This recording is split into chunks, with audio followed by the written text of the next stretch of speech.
Hello everyone, welcome to my channel drugs decoded. तो आज का हमारा टॉपिक है सेडेटिव एंड हिप्नोटिक्स। तो आज हम डिस्कस करेंगे about the basic introduction and basic difference between sedative and hypnotics, drugs का classification and about sleep stages. Okay, sleep stages के बारे में पढ़ना क्यों ज़रूरी है ये अभी हम आगे देखते हैं। Okay, so let's start with the sedatives. So what is a sedative drug? Sedatives reduce the anxiety and excitement by causing calmness in the patient. ठीक है, एनजाइटी भी रिड्यूस करेंगे पेशेंट में, एक्साइटमेंट भी रिड्यूस करेंगे। कैसे? By calming the patient, but all of these without inducing sleep. Okay, मतलब patient को बिना नींद आए पेशेंट की एंजाइटी, पेशेंट का एक्साइटमेंट सब डिक्रीज हो जाएगा। ठीक है, और साथ में कुछ डिजीनेस या ड्राउसीनेस भी ये ड्रग्स प्रोड्यूस करती हैं। ठीक है, so overall these drugs reduce the CNS activity. Okay, now coming to the hypnotics. Hypnotics क्या करती हैं? These drug also produce anxiety, decrease anxiety and excitement. Okay, ये भी एनजाइटी और एक्साइटमेंट को कम करेंगी, बट कैसे? By inducing and maintaining normal sleep. ठीक है, ये इन ड्रग्स से क्या होता है, पेशेंट को नींद आएगी। ठीक है, इन ड्रग्स से पेशेंट को नींद नहीं आएगी। ये एक मेजर डिफरेंस है। ठीक है, सिडेटिव ड्रग्स को अगर हम डोज बढ़ा दें तो ये ड्रग्स कैसे बिहेव करेगी? हिप्नोटिक ड्रग्स की तरह। और अगर हिप्नोटिक ड्रग्स की मैं डोज बढ़ा दूं तो ये ड्रग्स कैसे एक्ट करेंगी? जनरल एनेस्थीसिया की तरह। ठीक है, सो मतलब एक डिप्रेसेंट की अगर मैं देखूँगी, एक डिप्रेसेंट ड्रग्स की एक स्केल है। ठीक है, तो कम डोज में वो ड्रग कैसे बिहेव कर रही है? सिडेटिव्स की जैसे। अगर सिडेटिव्स की मैंने डोज बढ़ा दी तो वो ड्रग्स कैसे एक्ट करेंगी? हिप्नोटिक्स की तरह। अगर हिप्नोटिक्स की मैंने डोज बढ़ा दी तो वो ड्रग्स कैसे बिहेव करेंगी? जनरल एनेस्थीसिया की तरह, जिसमें अब पेशेंट को बिल्कुल भी होश नहीं है। ठीक है, और अगर जनरल एनेस्थीसिया की डोज बढ़ गई तो पेशेंट में go into coma and ultimately death. ठीक है, now coming back to sedatives and hypnotics. So sedatives mainly acts on limbic system which regulate what? Your thought and mental functions. Okay, और hypnotics act on what? Midbrain and reticular activating system which maintains wakefulness. Okay, so ये एक major difference है between sedative and hypnotics. अब बात करते हैं हम इनके क्लासिफिकेशन की। तो क्लासिफिकेशन में हमारे पास है ये जो ड्रग्स कैसे क्लासीफाई होती है? as number 1 barbiturates, number 2 benzodiazepines, number 3 newer non-benzodiazepine hypnotics, and number 4 melatonin agonist, and number 5 others. ठीक है, barbiturates are again classified as long acting, short acting और ultra short acting। मतलब इनका ड्यूरेशन ऑफ एक्शन की basis पे इनको हमने क्या करा है? क्लासीफाई किया है। ठीक है, तो लॉन्ग एक्टिंग ड्रग्स में कौन सी ड्रग्स आती हैं? फिनोबार्बिटॉल, जिनका ड्यूरेशन ऑफ एक्शन क्या होता है? About 1 to 2 days। Short acting में कौन सी आएंगी? ब्यूटोबार्बिटॉन, पेंटोबार्बिटॉन और सीकोबार्बिटल, जिनका ड्यूरेशन ऑफ एक्शन है 3 to 8 hours। Ultra short acting में आती हैं थायोपेंटॉन और मिथोहेक्सिटॉन, जिनका ड्यूरेशन ऑफ एक्शन होता है कुछ मिनट्स का। ठीक है, अब थायोपेंटॉन के साथ एक फिनोमिनन एसोसिएटेड होता है जिसको हम बोलते हैं रीडिस्ट्रीब्यूशन। ठीक है, रीडिस्ट्रीब्यूशन फिनोमिनन। ठीक है, ये अभी याद रखना, अभी हम आगे डिस्कस करेंगे। ठीक है, next coming to benzodiazepines. Okay, so these are classified as hypnotics, anti anxiety and anti convergence. अब आप लोग अगर इसमें पढ़ोगे तो देखोगे कि इसमें सेम ड्रग्स हैं। ठीक है, बट सेम ड्रग्स को हर कैटेगरी में हमने रखा हुआ है। कुछ कुछ ड्रग्स सेम है। क्यों रखा हुआ है हर कैटेगरी में? क्योंकि इनकी डोज अगर आपने कम कर दी तो ये as a anti anxiety drug behave करेंगी। ठीक है, तो on the basis of dose you can use a single drug as either hypnotic, anti anxiety और एंटी कन्वल्शन। ठीक है, तो हिप्नोटिक्स में देखते हैं कौन कौन सी ड्रग्स हैं। डायजेपाम, फ्लूराजेपाम, नाइट्रोजेपाम, एल्प्राजोलाम, टेमाजेपाम और ट्रायाजोलाम। ठीक है, एंटी एंजाइटी में कौन सी है? Diazepam, chlordiazepoxide, oxazepam, lorazepam and alprazolam, again alprazolam. ठीक है, एंटी कन्वर्जन में कौन सी है? Diazepam, lorazepam, clonazepam and clobazam. तो ये आपको याद करना ज़रूरी है। ठीक है, फिर हम आते हैं third category, newer non benzodiazepine hypnotics. ये तो बेंजोडायजेपिन्स है। ठीक है, अब हम क्या कर रहे हैं? Non benzodiazepine hypnotics. तो उसमें कौन सी आती हैं? ये जो आप जेड से देख रहे हैं, ये 1 2 3 तीनों ड्रग किससे स्टार्ट हो रही है? जेड से स्टार्ट हो रही है, तो इनको हम बोलते हैं जेड ड्रग्स। ओके, क्या बोलेंगे? Z drugs. तो कौन कौन सी होती है? जोपिक्लोन, जोल्पिडेम और जेलप्लॉन, ठीक है। और इसके साथ एक और ड्रग है सुवोरेक्सेंट, ओके। फिर फोर्थ कैटेगरी है melatonin agonist. Melatonin is a hormone in penal gland, ये आपको पता है, विच रेगुलेट सर्कैडियन रिदम। तो उसमें कौन सी एगोनिस्ट, मेलेटोनिन एगोनिस्ट कौन कौन सी ड्रग्स हैं? रेमेल्टियन एंड टेसीमेल्टियन, ओके।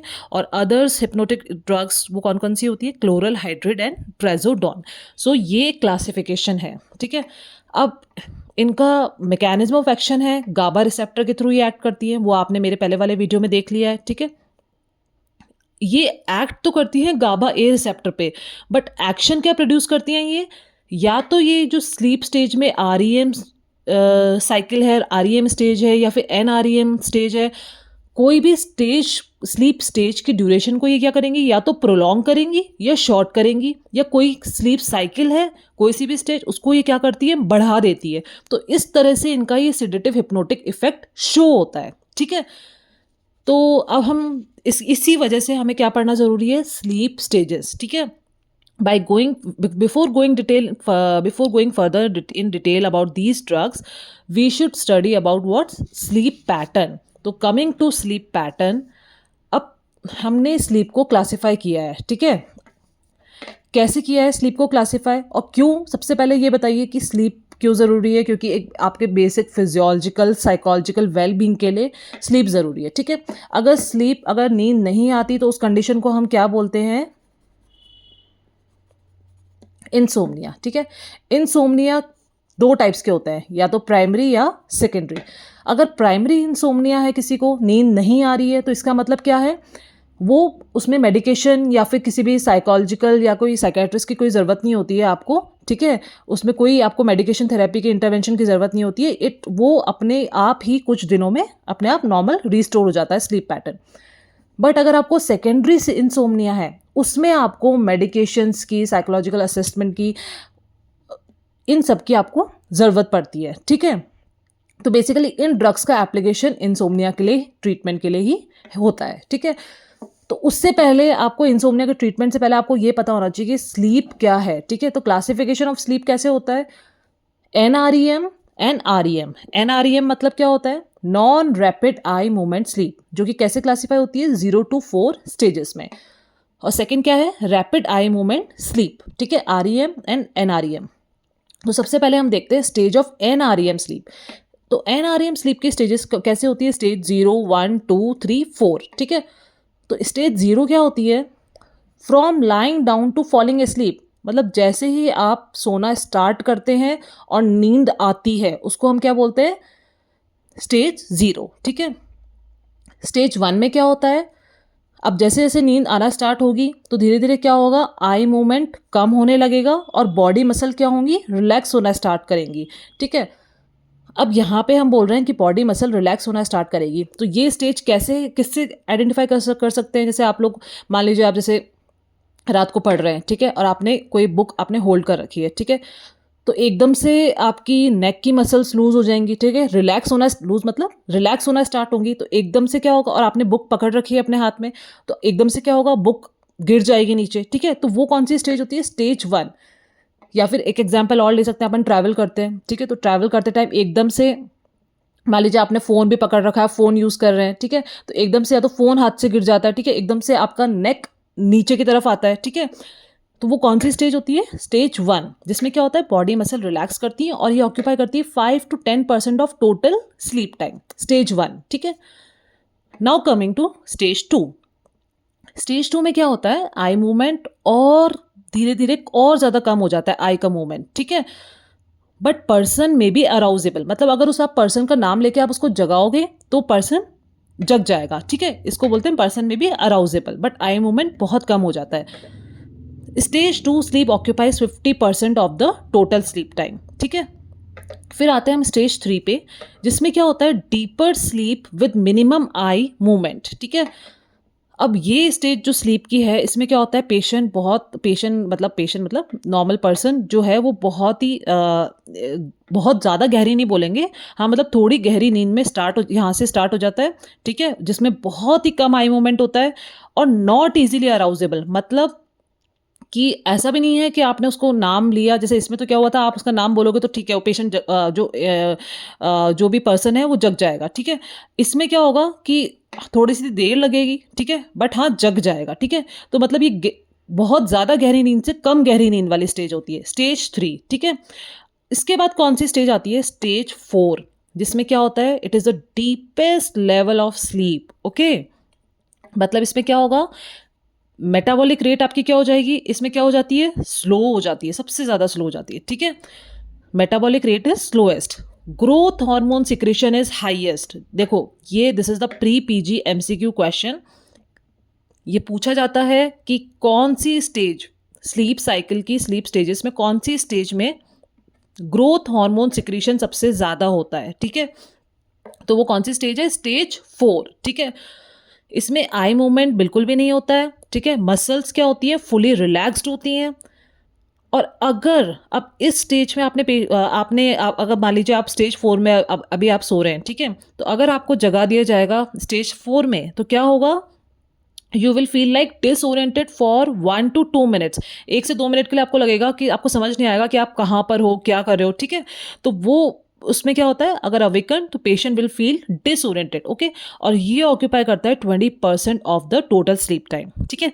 तो ये स्टेजेस क्या है, एनआरईएम स्लीप की स्टेजेस हैं। और स्टेज 3 और 4 is identified by delta waves, okay, on EEG, ठीक है। Now coming to REM sleep, जो कि क्या होती है, REM sleep rapid eye movement sleep. इस स्टेज में क्या होता है, इस स्लीप पैटर्न में क्या होता है, आपको ड्रीम्स आते हैं, ठीक है। तो ड्रीम्स भी क्या होता है, ड्रीम्स कैन बी रिकॉल्ड। जैसे मान लो आपको कोई सपना आता है और आपको याद है, हाँ मुझे वो सपना आया था, और आप बिल्कुल you can explain it very well, ठीक है। तो वो कौन सी स्टेज में आता है, REM स्लीप में। सो ड्रीमिंग। दूसरा, इस स्टेज में क्या होता है, REM स्लीप में क्या होता है, जो रैपिड आई मूवमेंट स्लीप में क्या होता है, हार्ट रेट, ब्रीदिंग और ब्रेन एक्टिविटी क्या हो जाती है, बहुत बढ़ जाती है। और रिलैक्सेशन ऑफ वॉलंटरी मसल्स का क्या हो जाता है, रिलैक्सेशन हो जाता है, ठीक है। सो ये आपने देख लिया, ड्रीम कैन बी रिकॉल्ड। अब एक तरफ तो क्या हो रहा है, ड्रीम्स आ रहे हैं, ठीक है, और एक तरफ क्या है, ये सब जो हार्ट रेट है, ब्रीदिंग है, ये सब इंक्रीज हो रहा है, ठीक है। हम इस स्लीप को क्या बोलते हैं, पैराडॉक्सिकल स्लीप। क्यों पैराडॉक्सिकल स्लीप क्यों बोलते हैं, क्योंकि ब्रेन तो एक्टिव है लेकिन बॉडी क्या है, स्लीप है, ठीक है। तो ये दोनों चीज़ें कॉन्ट्राडिक्टरी हो गई ना, आपस में ऑपोजिट है ना भाई, ब्रेन तो एक्टिव है और बॉडी क्या है, इन अ स्लीपिंग मोड है। तो इसलिए हम इस स्लीप पैटर्न को क्या बोलते हैं, पैराडॉक्सिकल स्लीप, ठीक है। मतलब और अगर इसमें ब्रेन एक्टिव है तो इसका मतलब क्या हुआ, ईईजी पैटर्न पे आपको कैसी वेव्स दिखेंगी, and awake like EEG pattern. जो अवेक पर्सन होगा उसका जो ईईजी वेव होगा, और जो REM स्लीप में पर्सन है उसका जो ईईजी पैटर्न है वो सेम होगा। कैसे, an awake like EEG pattern, and why, because brain is active and body is asleep. So इन स्टेजेस का आपको क्यों पता होना चाहिए, क्योंकि सिडेटिव हिप्नोटिक्स ड्रग्स जैसे एक्ट करेगी, एक्ट तो वो गाबा रिसेप्टर के थ्रू कर रही है, ठीक है, वो आप लोगों ने देख लिया सबने पहले वाले वीडियो में। बट एक्ट करने के बाद उनका कॉन्सिक्वेंस क्या हो रहा है, वो या तो स्टेज 4 की ड्यूरेशन को बढ़ा रही है, ठीक है, या REM स्लीप साइकिल की ड्यूरेशन को बढ़ा रही है, ठीक है, या स्टेज 3 और 4 को ड्यूरेशन को कम कर रही है, या कम कम स्टेज 3 और 4 ड्यूरेशन को वो ज़्यादा कर रही है। तो उन ड्रग्स का इफेक्ट, बार्बिचुरेट्स, बेंजोडाइजेपिन का इफेक्ट, या फिर जो न्यूअर ड्रग्स हैं उनका इफेक्ट इन स्टेजेस पे होगा। तो इसलिए आपको स्लीप स्टेजेस पढ़ना बहुत ज़रूरी है, ठीक है। Now in my next video we will discuss about barbiturates and benzodiazepines. Again I will discuss their mechanism of action and the effects of drugs. Thank you.